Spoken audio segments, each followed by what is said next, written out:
Okay. Hey, what's going on, guys? Here at Clutch, I'm going to be doing my own deck profile. This is a first time ever profile of my Infernoids, which I actually just finished the build for today, other than a couple of extra deck cards, which I'll explain later. So yeah, really excited to profile this. This is probably the highest tier deck I've ever owned. It's somewhere in that tier 1, tier 2 range. It's like about a month ago that it dominated YCS Dallas, going 16-0 and winning the whole thing. So definitely excited to give this deck a try, since it's just super fun, super powerful. Can OTK, just a lot of nutty things it can do. So starting off with the monsters, we of course have the free Decatron. It's a Foolish Burial that gains levels based on the Infernoid that you send, and also copies its effects, so it's just an easy way to blow up the board with Deviati's or Nunku's effects, so overall it's just really good. And it's a tuner, so it facilitates your synchro plays. Then we have the 2 Antra and the 2 Harmadic. Harmadic's the one, I believe that he destroys monsters, and then Antra can just bounce a card. Previously, in different formats, you maybe play free of each of them, but targeting's not really that good right now, so I kind of lowered them down to 2 to make room for more things. Then for the final baby guy, we have the 1 Permias. He's just basically a Night Beam, to where you can just target a set card, shuffle back into the deck, and they can't respond to it. Then we have the free Petrulia. He's a level 4 that's an MST, which is really good right now, considering all the pendulums that are floating around. The free Sisymus. He's really good because when he attacks, at the end of the battle phase, he can just straight up banish a card, doesn't target at all, so just really good for getting rid of powerful cards on the board. It's an easy to summon 26 that can help facilitate your OTKs. Then we have the free Attendel, another card that helps your OTKs because when he destroys a monster by battle, he can attack once again in a row, so he's basically like a BLS, and he is 2,800. Then for the big boss monsters, we have the 2 Deviati. He is a heavy storm, basically, destroys all spells and traps on the field when he's spell summoned, except for void cards. And then during either player's turn, he can negate a monster effect, which is pretty good, considering that even though targeting's a bad thing, if you can negate effects without targeting, it's really good. So that's why I run the 2 Deviati. And then for the final Infernoid, we have the 1 Anunku. Dark Hole blows up everything except for itself as far as monsters are concerned, and then it can negate a spell or trap as well. So that's it for the Infernoids. For non-Infernoids, we have the 2 Raiden and 2 Lila for the Lightsworn engine. A lot of people actually do 2 and 1. They only run the 1 Lila, but I feel like with pendulums running around, it's good to have a second MST with Lila. Gets rid of floodgates that can get in your way too. And with 2 charge, I just feel a little bit more comfortable having 4 targets for it, so I don't end up drawing a dead charge. Then finally we have the 2 card troopers around the monsters. Basically a main deck Dante, since it's milling as a cost. Gets up to 1900 if you mill free, which is pretty good. And then of course you can draw a card off of it too if it's destroyed. So overall a really good card. So that was 26 monsters. Then for spells we have the Triple Reasoning. Probably most broken card in the deck. Can just mill out like half your deck and then get you that one monster you need, like a Decatron or a Raiden. The 2 charge, mills 3, searches out either one of your Lightsworns that you need.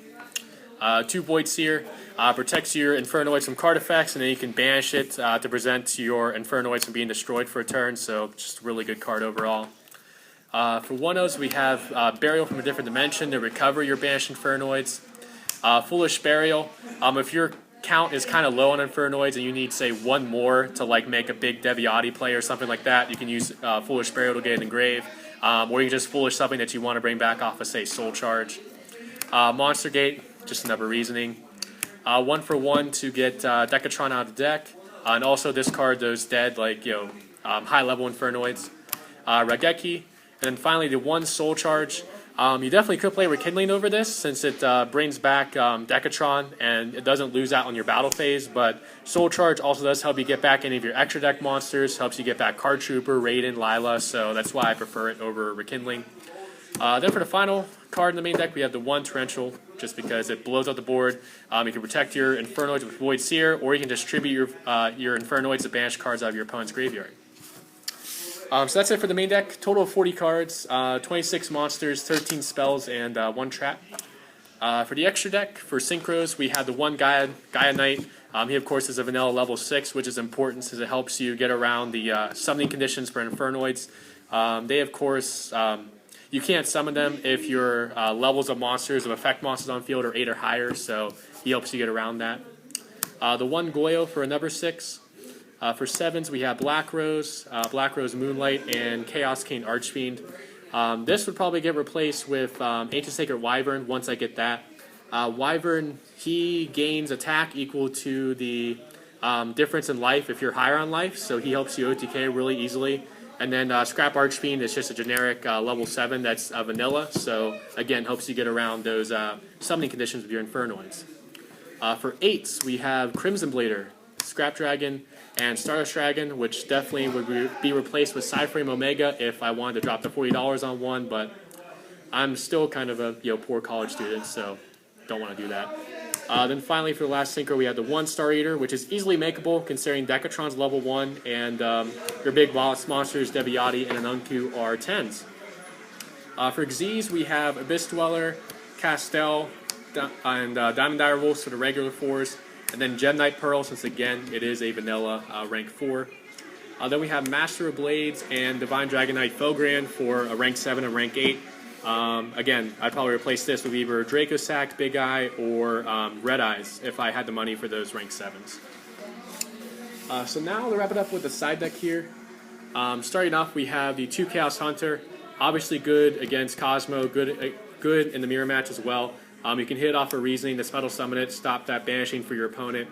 You can also discard a card when your opponent Spell Summons a monster to bring it out from the hand, so overall just a good card. The 2 Jinzo, since it's basically like a Denko that's a higher level and can be brought out from Reasoning or Monster Gate. Then the 1 Thunder King, stop searching, and is that Reasoning or Monster Gate target. 3 MST, since I do not own Galaxy Cyclones. If I owned those, I'd probably cut those for 2 Galaxy Cyclones. The 1 Dark Hole if I need another board wipe. 2 Breakthrough Skills for effect negation that I can use out of the graveyard. 2 Mischief of the Knowns. This one, you can play it to reduce the levels of all monsters in both players' hands by 1. So you can use it to reduce your own levels down to help you flood the field more with Infernoids. You can use it against your opponent to stop them from going for Synchro or Xyz plays. And then you can also banish it from the graveyard to do the same thing. Then finally, we have the 2 Royal Decrees throughout the side deck. So that is it for my deck profile on Infernoids, guys. I do hope you guys enjoyed it. Big thank you to, what was it? Jay. Big thank you to Jay, who actually just met today, for recording behind the camera for me. So guys, remember to like, comment, and subscribe, and I'll catch you guys next time.